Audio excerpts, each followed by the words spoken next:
Welcome back to the Michigan State Wealth Management Association podcast. This week, we have Matt Doran joining us as he shares about his journey into wealth management. We hope you enjoy. And thank you. Thanks for having me. It's my pleasure to be here. Thank you. So first and foremost, I'll start off with just an introduction of yourself and, what's the current role at your company? Yeah, so currently I lead the advanced planning team for & Partners, which is a high-end boutique broker-dealer RIA hybrid company. We have advisors in 30 states, and most of those advisors come to us with lots of tenure and very successful practices that have come from other firms. So my role is really all things planning, but I'm specifically focused on tax planning, charitable giving strategies, and estate considerations. Awesome. So let's go back just a little bit. Can you talk about your time before & Partners? Let's talk about Sage Wealth Planning and Edward Jones, which you were a part of both. And what are some important lessons you learned and experiences you had there that helped you today? Yeah, honestly, even before that, Lefty, I was a teacher and I love teaching. And I think the skill set of being a teacher and someone who is a financial planner / advisor are very similar skill sets, right? The ability to explain complex things in simple terms, the ability to set long range goals and accomplish short-term objectives on the way to achieving those long range goals, and dealing with adversity along the way, right? I mean, they're very, very similar. I think the skill set that good advisors and good teachers and coaches have is communication. It's not just knowledge. It's the ability to communicate, articulate, formulate strategic plans that keep everybody engaged, because that's how you get across the goal line. So I actually taught school for about 10 years, thought I wanted to be a principal, realized I didn't, struggled for a little while thinking, well, how will I apply the skill set that I have? And it turns out that investing, which was my hobby, and financial planning were actually a very good fit. It just took me a long time to come to it. So I started with a big brokerage firm, as you mentioned. I built a successful practice that got me invited into management. I ultimately relocated to the headquarters and led various departments, including some of the training functions. And then I left to start an RIA called Sage Wealth Planning because I feel that while investment advice is critical, very, very necessary, and will always be an important component of what we do, it was insufficient by itself to address the concerns that people have, which is really the need for advice about decisions that are being made. And a lot of those decisions happen away from the portfolio. And so I started the RIA called Sage to really be more planning centric. And a few years ago, some friends of mine from the industry invited me to come and join them in this new firm called & Partners, where I would be able to leverage those experiences across many practices. So it's been absolutely enjoyable, all of it. Yeah, that's great to hear.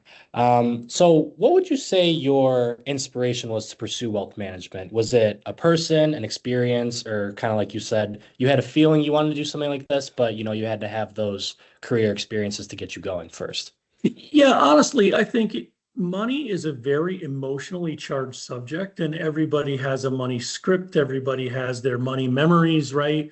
Like the role of money in your household and my household might have been very, very different, but I definitely saw it cause anxiety in some people.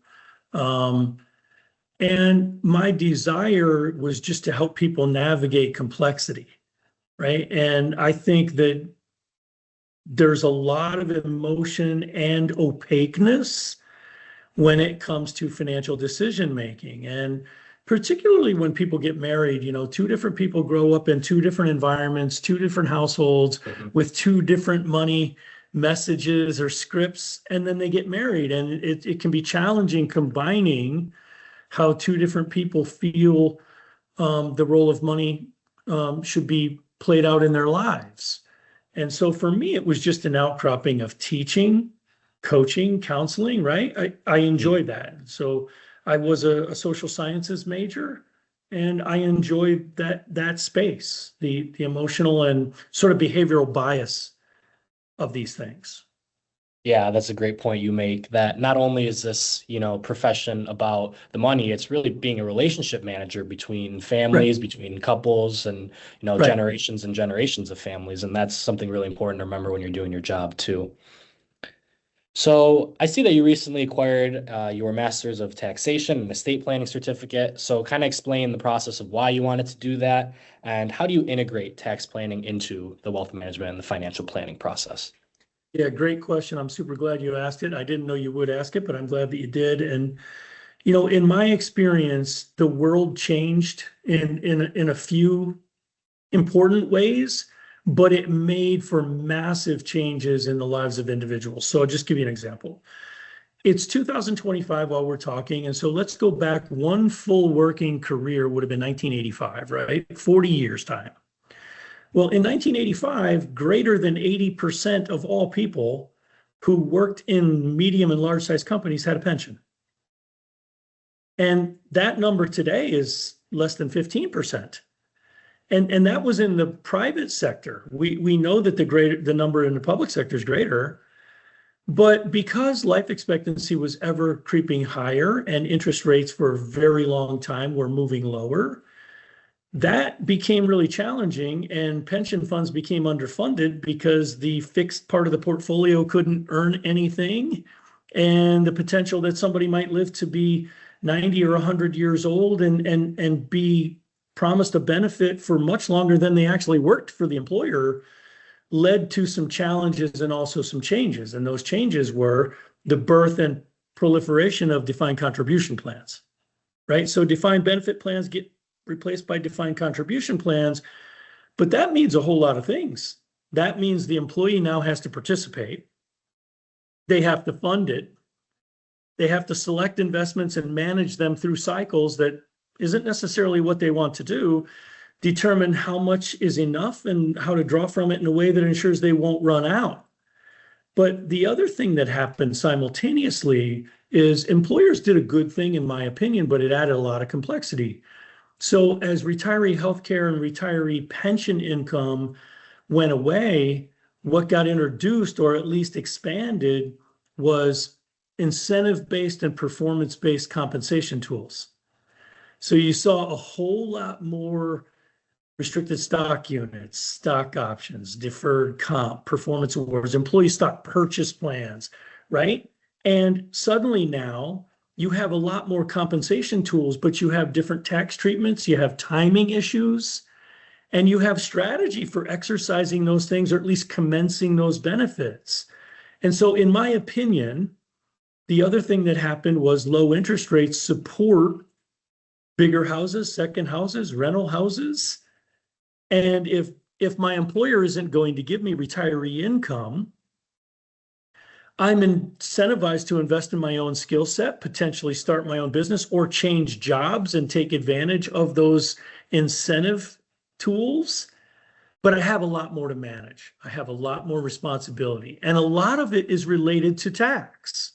So as I was moving further and further into the planning centric space, that was the area that came, head and shoulders above the rest in terms of complexity and importance was managing tax consequences and timing of various things, not to mention the fact that IRAs, which have been around since the early 70s, and defined contribution plans, which have been around since the late 70s, are now much more mature and the balances are much larger. Right? Then you see the Yeah. Secure Act change the RMD age and the way pre-tax accounts get inherited, and you just have a lot to navigate. Yeah, yeah, that is a very important and underrated part of financial planning, I would say. And that's something that's very hard as an individual or, a provider for a family to do on your own, because there's once you Right. expand, like you said, or you start maybe a business or two or dealing with rental properties and things like that, the tax implications become very difficult to keep track of all at once. So that's very important. That's right. And right or wrong, if a client is adept at choosing their own investments and managing their own portfolio, and I won't argue whether they can or can't do that without the help of someone, Mhm. who's in that role. But they generally acknowledge that fitting all those other pieces together is more challenging. Yes. And it's necessary, and the ramifications for making errors there can be big. Yep. Yes, they can indeed. So building off that certification topic, how important is it to have certifications, in this industry? There are many you can go for, and especially going for those certifications as a younger advisor or somebody in an earlier stage of their career. I think even more important than it used to be, in that challenge that a younger advisor has and has always had is a credibility issue, right? Like, you're advising on things that in many respects you haven't done yet yourself, right? That's not you specifically, but the younger advisor. But we don't ask those challenging questions of our doctors because we know they went through really rigorous training and foundational experiences and internships and residencies that gave them the opportunity to deepen their knowledge under the watchful eye of other people, right? And Yeah. that's why I think credentials are really, really important, and especially for younger people, because as our profession becomes a profession and matures, people have not only been trained or acculturated to look for those credentials, it also gives confidence to the client and the practitioner that the advisor's personal experience with the strategies they're recommending isn't what matters. It's their knowledge that matters. Yes. I totally agree. And that's something that a lot of students here are learning quicker and quicker. The speed of which you gain these certifications and the fact that it only benefits you, it doesn't hurt. That's right. So, yeah. So moving on, I want to talk about the topic of digital marketing and having an online brand presence. How is the digital world changing the wealth management industry? Well, I would say it's changing every industry, but it is the way in which to speak directly to your audience, right? I mean, the world of wealth management is vast, and within it, there are lots of things that you or I may never have any expertise in, right? But for the things that we do have expertise in, the things that we really focus on that deliver value to the people we serve, we can speak to directly through digital marketing. And then the person who most needs to hear that message or is looking for the person that specializes in that particular thing is better able to self-enroll and come along. And it's a better match for everybody, right? It's here's what we do, why we do it, how it works, why it matters. And the person who needs that specific thing then can self-enroll to follow that person, reach out to that person, see if it's a good fit with that person, rather than shooting blindly at anybody who's in the business.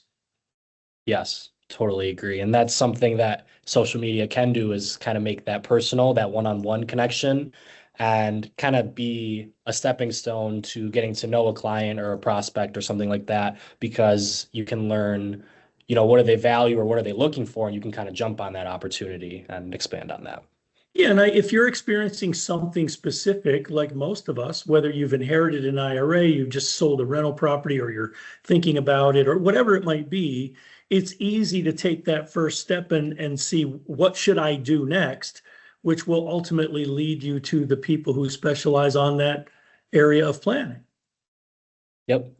So my next question, I kind of want to learn a little bit more about you. How would you describe your overall philosophy and what values do you practice on a day-to-day basis, when working with clients?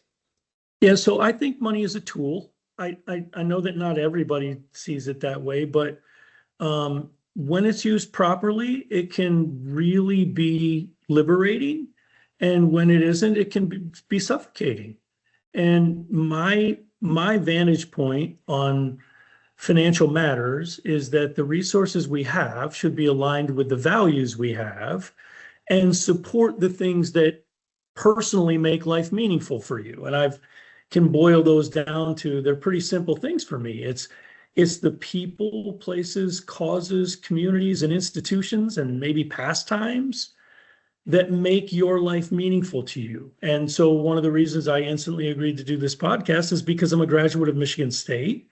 So are both of my sisters. My dad played football there. And Michigan State for me is not where I went to school. It's part of who I am. It's part of my identity, right? So I use that as an example because when I see clients who've aligned the resources they have, a little or a lot, with the things that demonstrate their values, that bring meaning to their life, they're infinitely happier than people who haven't done that. It's really not a matter of amount. It's a matter of alignment in my position. So I never start with investments or taxes or wealth transfer. It's really about what's the person trying to accomplish and then what resources are available in doing it, which then leads to, whatever the relevant strategy might be, but also a sequencing of things. What things need to happen and in what order. Yeah. So you would say, first of all, learning who you are for yourself will help you better serve your clients. You need to kind of figure yourself out first. Yeah, and being cognizant that we all have biases, including the one I just gave you about me. I see money as a tool, and I bring that bias with me. It doesn't mean I can't step outside of it and take on somebody else's vantage point. And I think that's an important skill set for all advisors to have, is that for some people, money creates anxiety and fear, right? And it's important to acknowledge how they're feeling about it. But ultimately, I think the industry has become one where we used to be hired to select and manage investments, right? And because of the things I already told you about, there was more need for people to own investments because they had more responsibility for their outcomes. And then you saw a proliferation of account types and investment products. Roth IRAs get born, Coverdell gets born, 529s get born, simple plans. Because people had to own more investments and plan for their own future. But today, I believe that people aren't hiring us just to select and manage investments. They're hiring us to engineer an outcome they're seeking. And they bring the ingredients. They already have the ingredients. Our job is to make sense out of those ingredients in engineering the outcomes they seek to achieve from them. Yeah, that's a great point that you make. And that's one of the reasons why I fell in love with this profession was that not only is it just technical knowledge, it's, helping people solve problems, whatever it is between family, couples and kids and things like that, and just putting them in the best position to have success because, it is very hard to do it on your own when you're managing a lot. And again, we've said this throughout our talk here, but decision-making has as much impact on the outcomes as the portfolio does. Yes. There are some very large decisions being made along the way. And some of the biggest decisions in life, you don't have multiple opportunities to practice. So it helps to have somebody who understands the impact of the decision and can lay out courses of action that help people think through what to do. Yes. So jumping on that topic of important decision making and like you said, being there for them in those big moments in their life, how do you help clients stay disciplined with long-term strategies or maybe when from the client's point of view, things aren't going great or something in the market isn't going great? How do you kind of keep them on that path and convince them that we should stay with, this plan, it's going to work and kind of give them hope in rougher times? Yeah, I mean, honestly, I've leaned on some of the best minds in the business for that throughout my many, many years in the business, like Nick Murray, right? I mean, there's there's just some wonderful people out there that help you put whatever's happening in the short term into a historical perspective that makes it seem less onerous, right? I mean, I think the standard of living has been rising across the globe for decades on end. And the diseases that used to wipe out entire populations have all been but eradicated. And I think that a global economy, adds efficiencies. And I I don't find it terribly hard to show that the trend is upward and to the right. But that doesn't mean I don't dismiss whatever somebody's feeling in the short run. And for example, it wasn't all that long ago that the pandemic felt like a very, very new thing. And it was frightening, and people were right to worry about how that might turn out. But in a historical context, we've been through things before.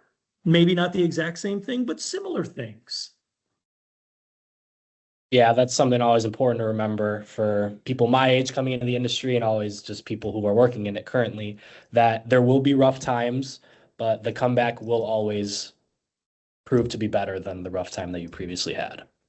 Yeah, innovation gets rewarded. Population growth is, pretty constant, not necessarily in every country, but across the globe.